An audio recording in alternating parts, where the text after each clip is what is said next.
اللهم صل وسلم وبارك على سيدنا محمد وعلى آله وصحبه وسلم. كل سنة وانتم طيبين ورمضان كريم علينا وعليكم إن شاء الله. إن شاء الله تكونوا بخير وصحة وانتوا بتشوفوا معايا الفيديو ده النهاردة. لو لسه ما عملتيش الزبادي بتاع السحور النهاردة قومي اعمليه حالا بالطريقة اللي هقولك عليها وبالخطوات اللي أنا هقولك عليها، إن شاء الله هيطلع معاكي مظبوط 100%. بنبدأ بسم الله. معايا كيلو من اللبن الحليب، ببدأ أغليه على النار.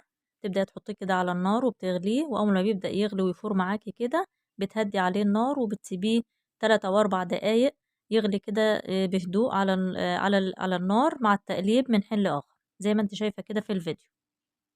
وبتكوني مجهزة حلة فيها مية، يعني مية من الحنفية، أو ممكن تحطي مكعبين تلج فيها. وتبدأي تجيبي الحلة اللي انت بتغلي فيها اللبن وتحطيها في الحلة دي علشان نساعد ان اللبن بتاعنا يبرد بسرعة، وبنعمل له زي عملية بسطرة للبن. وبتبدأي تسيبيه لمدة 5 دقايق بالظبط، وتبدأي تختبري كده اللبن يا دوب تحطي ايدك فيه تستحملي الحرارة بتاعته. حاولي ما تخليش اللبن بتاعك يبرد زيادة عن اللزوم أو يكون سخن برضو زيادة عن اللزوم. ومعايا كمان علبة من الزبادي، العلبة دي وزنها 150 جرام.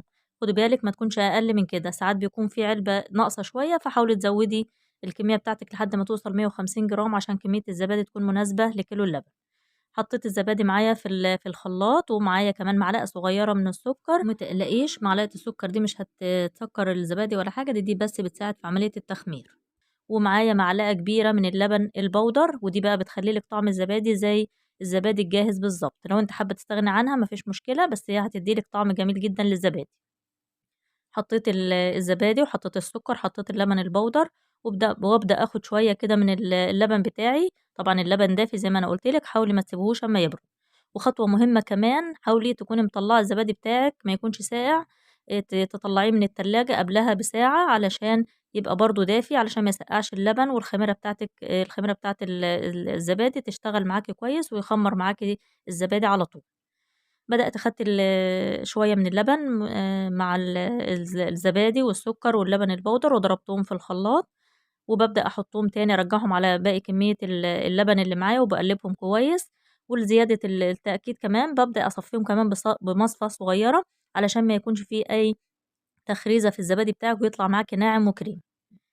بعد كده باكون مجهزة الكوبايات بتاعتي اللي هاعمل فيها، وأحاول كمان أعاير لكم بالعلبة بتاعة الزبادي عشان أقول لِك إن إحنا هنطلّع كمية قد إيه من الزبادي. عايرت معاكم 10 وحدات من الزبادي، ما شاء الله كيلو اللبن عمل معايا 10 وحدات، بس أنا حاولت إن أنا أفضّيهم في 8 كوبايات بس.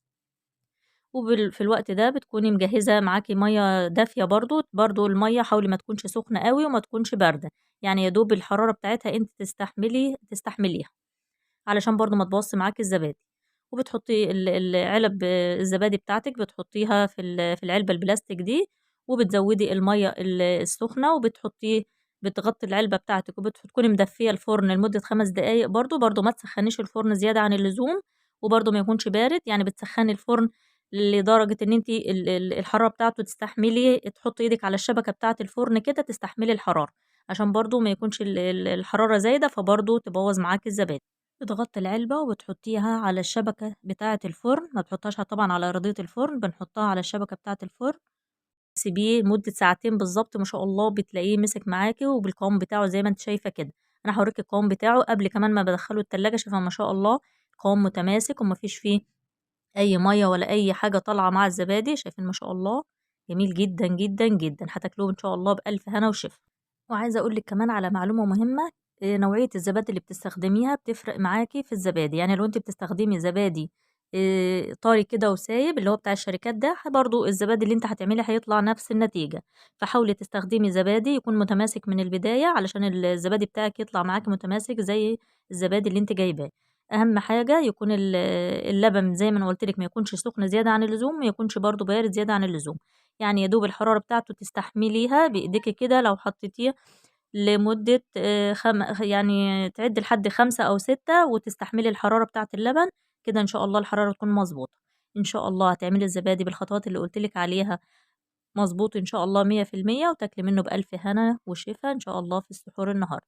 لو الفيديو عجبكم ما تنسوش تعملوا لايك واشتراك في القناة علشان يوصلكم كل جديد من فيديوهاتي، وأسيبكم في أمان الله وأشوفكم إن شاء الله على خير في فيديو جديد، والسلام عليكم ورحمة الله وبركاته.